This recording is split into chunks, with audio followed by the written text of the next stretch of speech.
Alright, this is Otaku Phil here. Somebody was asking me about how I did my fuel line.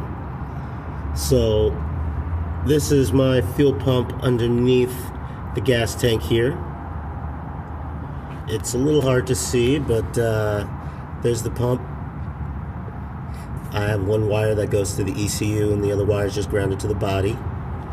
It's hard to tell, but underneath the fuel tank I have a T. So I just got a T connector from a buddy of mine, and you can see it a little better through here. Right there at the top, try to focus it, I have a T that my fuel line is connected to. Let's see if I can zoom into it.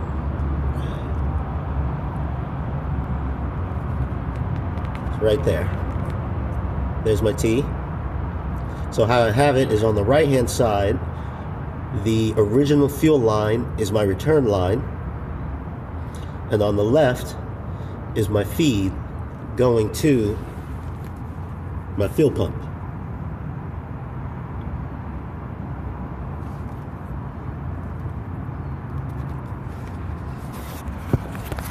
And then, so I got my fuel pump from an old Volvo. I think it's called a V70. It's one of those square Volvos. And I got this pump. I got two of them for just like 20 bucks at Pick Your Part. And then here you can see the exact number. See if I can get it to focus right. It's a Bosch pump. And here you can see the exact number that's on it. It looks like it's Bosch 0580464, and then looks like 068. Yeah, these pumps super powerful. I was even told that if you want to turbo it, that this pump will work just fine. Like I said, I pulled it from an old Volvo. It was just a square Volvo that was from Pick Your Part. I got a little adapter here that just screws in and turns it into another nipple. I don't remember the exact size of hose that I ended up using, but I'm sure you can easily figure that out.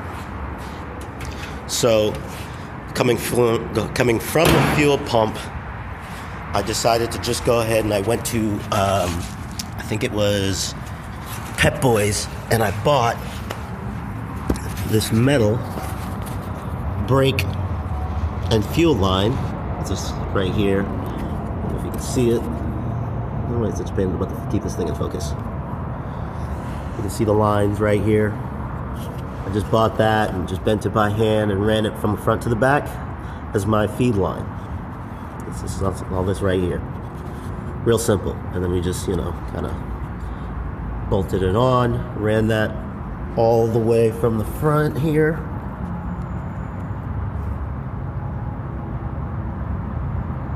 Here's the piping for my cooling system. All the cooling system piping. Ran down the middle. Real simple, you just gotta run one line. Keeps it nice and easy. And then when you get to the back here,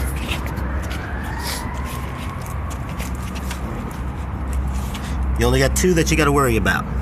So this one right here at the top for the EJ22 is the feed line. So coming from your fuel pump, I decided to keep the original, I got so much clutter here. I decided to keep the original fuel filter from the Subaru. And then to the top right here is the feed. Right behind that is the return. You do need a return line.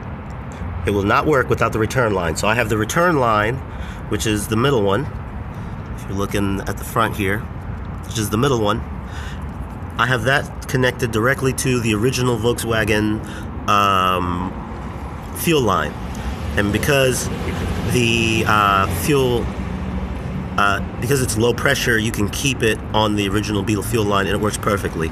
And then on the back, for the feed, you're going to need a slightly larger metal line because that is pressurized.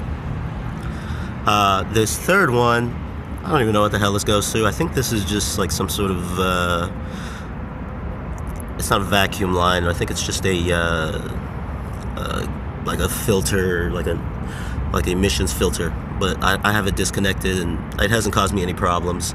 So the third one, I don't know, it might be different on your motor, but for me, on the EJ22, had no problems hooking that up. So that's all you got to do there. The only issues that I'll tell you that I have is I didn't set up enough insulation on the original fuel pump, so it gets a bit loud. You know, it's not much louder than just the noise that my car creates when it's driving and the exhaust. But other than that, if you're like not listening to the radio or anything, it gets loud. It's like here, I'll let you hear what it sounds like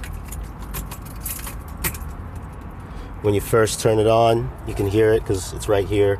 I need to redo all my carpets and shit. And there you go. So that's what it sounds like when you turn it on. Play it again. And I'll start her up.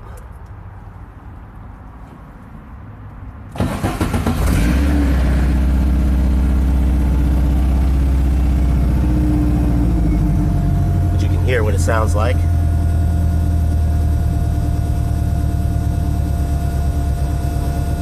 So it's not super loud, but if you're just driving, I barely hear it.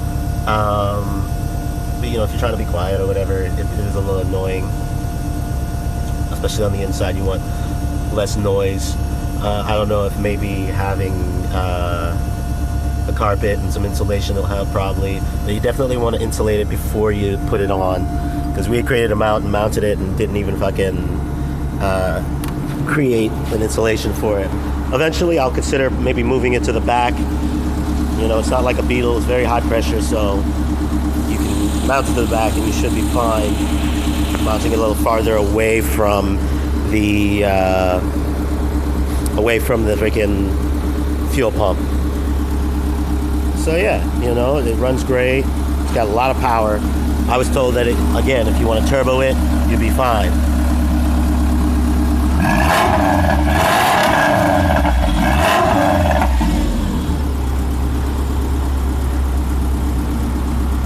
And then you can hear it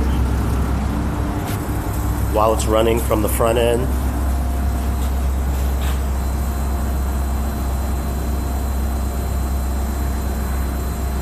So if you guys got any more questions about how I set up my Subaru Beetle or my Subaru powered Beetle, feel free to ask. This was one of the questions. I'm more than happy to answer any questions. This is my daily driver. You know, I drive it at least like 20-30 miles, at least like 3-4 times a week just to and from work. You know, if the traffic's really bad, I'll take my bike. But other than that, it's a daily driver. It's been in daily driver status. The temperature keeps nice and cool, and I'm in Los Angeles, where, you know, it can get as hot as 80-90 degrees in January, and she served me well. So if you guys have any questions, feel free to leave any comments, any questions in the comment section, or feel free to email me. And yeah, I'll keep you guys updated. Eventually I'm going to get the body work, finally finish the body work and get the damn thing painted, but it hasn't been a priority, you know, life. I'll talk to you guys later.